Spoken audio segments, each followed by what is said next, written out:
Exam எழுத உன்னை கூட்டிட்டு போனது யாரு? சித்ரா அண்ணா கேட்டுக்கிட்டு இருக்கார்ல, யார் உன்னை கூட்டு போனா சொல்லு. சொல்லிடுது சித்ரா. ஏய் இப்ப சொல்ல போறியா இல்லையா? எனக்கு எனக்கு இந்த அக்கா தான் ஹெல்ப் பண்ணாங்க.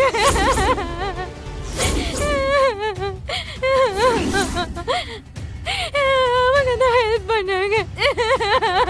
பாத்தீங்களா அன்னைக்கு நம்ம கிட்ட 20 லட்சம் ரூபாய் புடிங்க ஹாஸ்பிடல் கொடுத்தால அந்த பொண்ணு தானே? இல்லனா கேஸ் வாபஸ் வாங்க முடியாது. நான் மனசார மன்னிப்பு கேட்டுக்கிறேன்.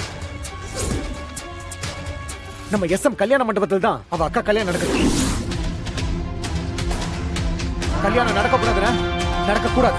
அவளை ஏதாவது பண்ணணும்னு. ஏய் கரா, அண்ணே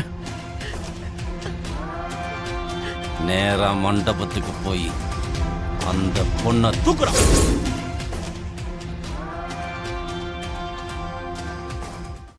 இன்றே டவுன்லோட் செய்து உங்கள் ஃபேவரட் ஷோக்களை என்ஜாய் பண்ணுங்க.